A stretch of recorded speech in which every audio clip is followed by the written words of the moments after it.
This program is brought to you by cable franchise fees and generous donations from viewers like you.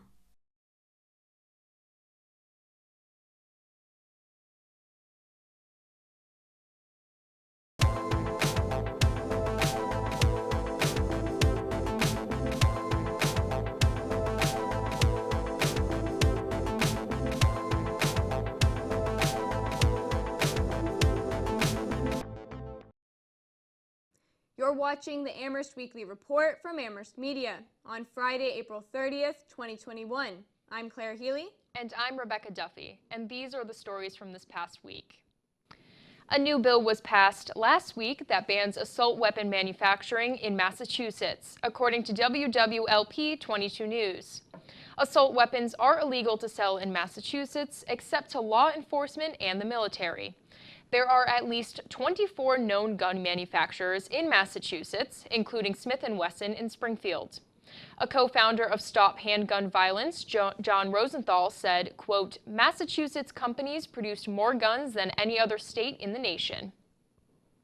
Colleges across the country are outlining vaccination requirements for students and staff returning to in-person campus instruction starting in the fall. This comes following widespread availability and CDC guidance that everyone 16 and up in the country are eligible for the vaccine. UMass Amherst will now require students to be immunized against COVID-19 prior to the fall 2021 semester. Smith, Amherst, Mount Holyoke, and Hampshire College have also announced similar requirements. UMass and Smith College will make exceptions for students with religious or disability accommodations in compliance with state and federal law. Although UMass faculty and staff are strongly encouraged to get the vaccine, they are not required to. Smith will assist international students and others who are unable to receive a U.S.-approved vaccine to meet the college's requirements. Since January, UMass Amherst has been vaccinating hundreds of people nearly every day. Now that everyone 16 years of age and older can get the vaccine, more and more people have been making appointments at the university. We sat down with UMass Public Health Director Ann Becker to learn about how vaccine distributions are going and what it is like to work on the Vaccine Frontlines. We are considered a regional vaccine site, and so we've been following the guidelines put out by the Massachusetts Department of Public Health, and we've been offering right from the start vaccines to the entire community regionally. And so people could come from anywhere in Hampshire County or actually anywhere in the state if they've met the different eligibility phases to get vaccinated. And so it hasn't just been UMass. Becker told us how many doses of the vaccine UMass has distributed so far. Last night we are at, I believe, 26,781 doses administered. And so we have another clinic opening in an hour and a half today. And by the end of the day, we'll be 27,500 doses. She says it has been pure joy to play a part in giving vaccines to the public. So we started, as I said, with healthcare providers, which was fabulous, and first responders, so police, EMS, and able to give them their vaccinations and to give our own healthcare providers in college health their vaccinations, especially around Western Mass.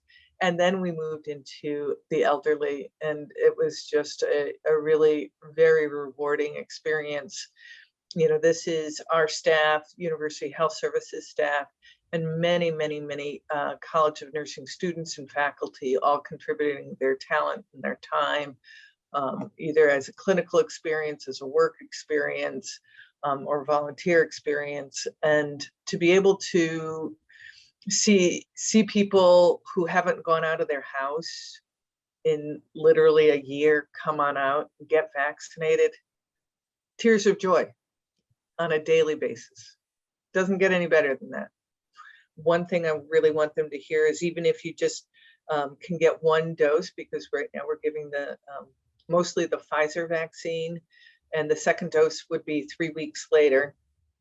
And if they're traveling or not in the area in 3 weeks, vaccine is opening up all around the country. And the best advice is get get vaccinated as soon as you can. So get it with us. If you're here in 3 weeks, great, we'll be here and we'll be happy to give you your second dose. But if you're not, I'm positive that you'll be able to get it wherever you're going back home as vaccines opening up all over the nation. If you would like to get your COVID vaccine at UMass, go to www.umass.edu/coronavirus/vaccine. Today is Arbor Day, but actually in the town of Amherst, it's just another day during Arbor Month. That's right, the Town Council of Amherst have officially proclaimed April as Arbor Month, dedicating the month to public tree planting. They made the vote on April 12th of this year. Councilors urge all residents to support efforts to protect trees and woodlands and to support the town's urban forestry program. And although Arbor Month is nearly over, you can still have a green thumb all year round. The annual Massachusetts Undergraduate Research Conference took place on Friday, April 23rd. Every year, it brings together undergraduate students from the 28 public colleges and universities within the Commonwealth. This year, 905 students representing 26 of the schools showcased their research in over 60 subject areas. During the virtual event, presenters had the opportunity to engage with fellow undergraduate students and faculty through Zoom sessions to share their research. A live panel discussion and Q&A additionally featured distinguished leaders and speakers from across several Massachusetts public higher education institutions, including UMass Amherst Chancellor Kumbal Subbaswamy. All Mass URC research presentations will be available online for viewing until Friday, May 7th. On April 13th, the Amherst College Black Student Union led a campus-wide walkout, demanding changes from the administration regarding mental health resources for Black students. This came following the police killing of Dante Wright, a 20-year-old Black man in Minnesota. The social media announcement for the event said that the college needs to acknowledge the importance of Black students' mental health and reflect that in their policies. Students left their classes to convene on campus, where they gathered in order to share experiences, and show support for one another, according to the group's statement of the event. Students taking classes virtually were encouraged to log off of their Zoom classes. The BSU had 3 demands for the administration. We spoke with 2 organizers of the walkout and members of the Black Student Union. Zulema Sawab, a junior Black Studies and pre-med student, is the junior chair of the BSU, and she summarized the demands.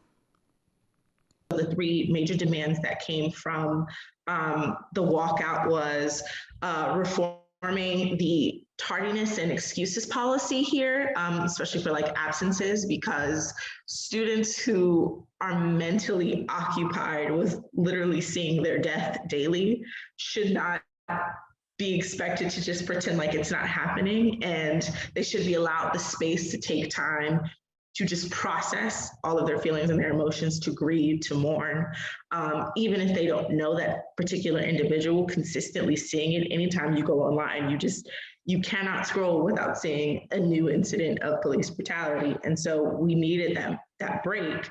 The second was the resources, the mental health resources, which I think the pandemic really exacerbated the problem. We lack a lot of the resources we need, especially when it comes to the number of counselors. So we are demanding that the school double the funding for our counseling center, as well as double the amount of counselors and therapists who work there, because we've had a number of people on essentially a waiting list.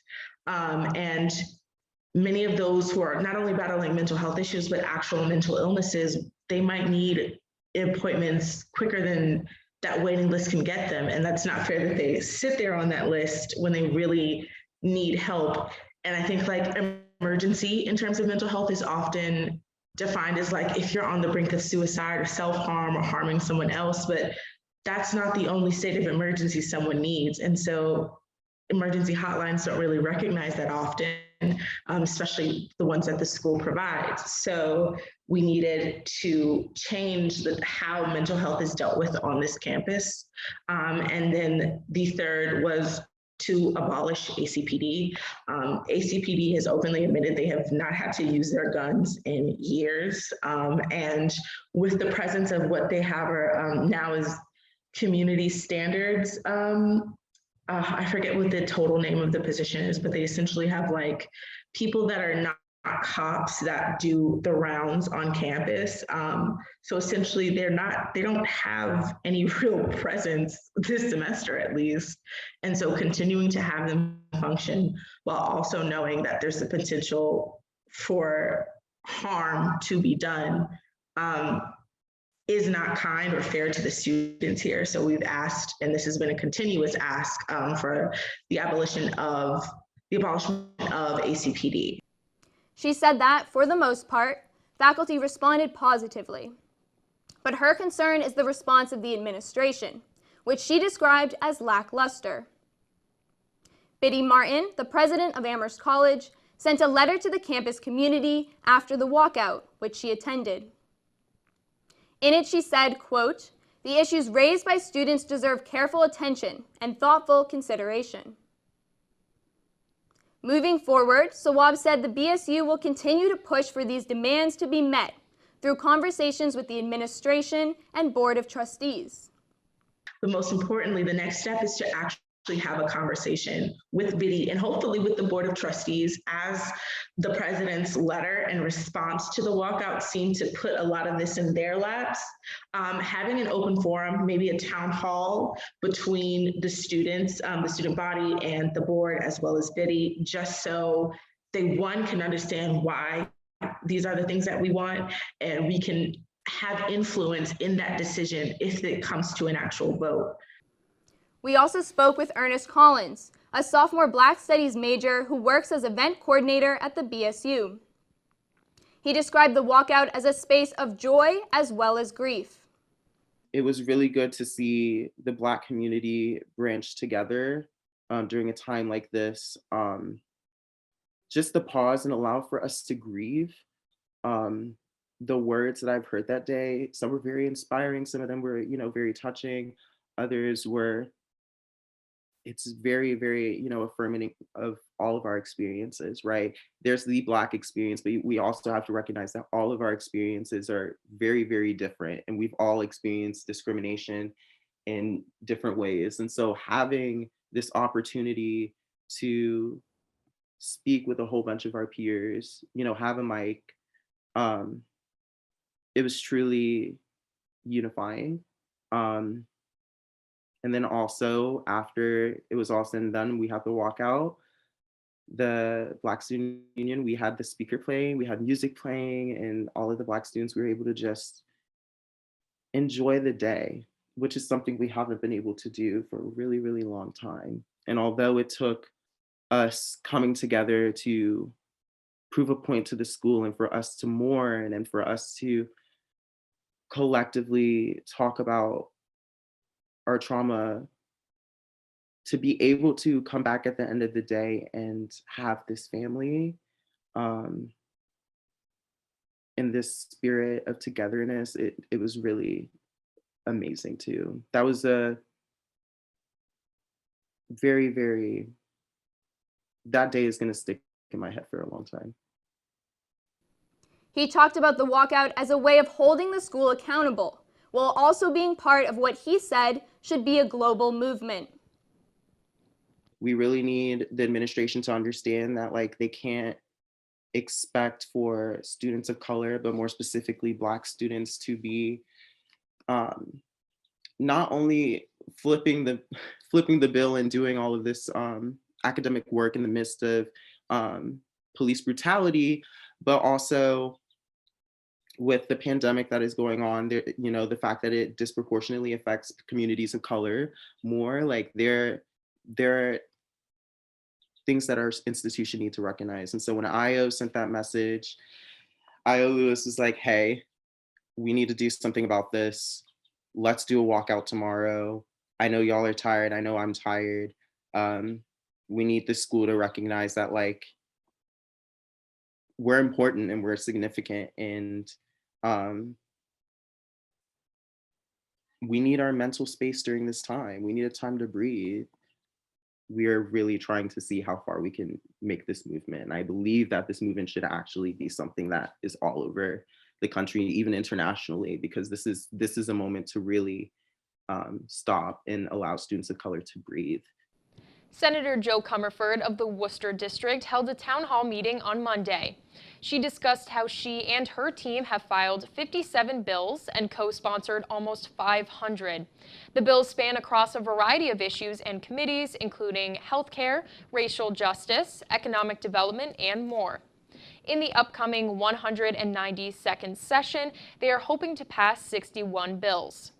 This legislation seeks to improve the lives of many of Comerford's constituents, from those affected by the criminal justice system and those with disabilities to low-income workers and farmers, among others. It also focuses on equality for all, gender identities, and safety from racism, as well as other issues. They are also working to pass bills regarding clean energy to help the environment, create more affordable housing, and more regional development for rural communities. The UMass Board of Trustees has pledged to freeze in-state tuition rates for the upcoming academic year. However, it will raise out-of-state tuition by 1.5%, or roughly an additional $530 per student. UMass Amherst is the only UMass institution currently raising tuition for out-of-state students. All of the university's students, regardless of in-state or out-of-state status, will also be subject to a $266 residential fee increase. UMass Amherst student trustee Tim Scalona was the single no vote in the board's decision to raise tuition for students coming to UMass from outside the state. There were 3 abstentions. The Amherst Weekly Report spoke with Scalona to learn more about his decision to vote no. It's inconsistent, but there has been federal stimulus coming in. More particularly, after Joe Biden was elected president, there was at least 1, now 2 stimulus packages that are coming directly given to higher education institutions, but specifically to UMass as well within this. And there will be a surplus of some kind because of those aid packages that are being given. The mere fact that they're proposing to fund an in-state tuition freeze on the backs of out-of-state and international students is also harmful, because sure, it's an $800 increase, particularly on those student communities. There's a $300 increase in room and board on everyone, but that $800 increase, in my opinion, can be very harmful. Particularly when students drop out of college for expenses. The expenses that students drop out of college for are usually within the scale of a grant from a study that I read a couple of years ago. So that factored into my decision as well. One, it is a choice by the university to do this, to raise tuition on the backs of out-of-state international students, which would be harmful. 2, there's the federal surplus, the federal stimulus that's consistently coming in to support higher education institutions. And it really goes back to the commodification of education, and then also the orientation of the Board of Trustees, where they are very fixated on balancing the budget instead of using other mechanisms of funding university initiatives and protecting students and preventing staff and faculty furloughs. So one of the big arguments we hear is that we cannot depend on that because that is a one-time, like the pandemic's going to end. Like there's still going to be lost revenue over a period of time from what the university was going to achieve before. So before the pandemic, they were on a revenue path. Now they're far below that, and the relief packages are just a band-aid. So we shouldn't rely on that to fund the university operations.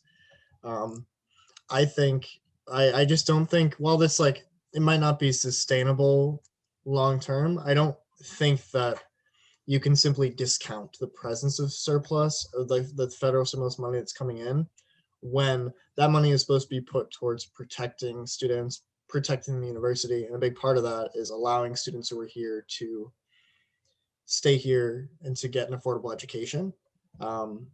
It's not fair to take money, to not use money that is there to prevent tuition increases, or to not use it to bring back staff and faculty who are currently jobless because of the university's decisions. That's all for this week. Thank you for watching the Amherst Weekly Report from Amherst Media. Once again, I'm Claire Healy. And I'm Rebecca Duffy. We will see you at the same time next week. Have a great night.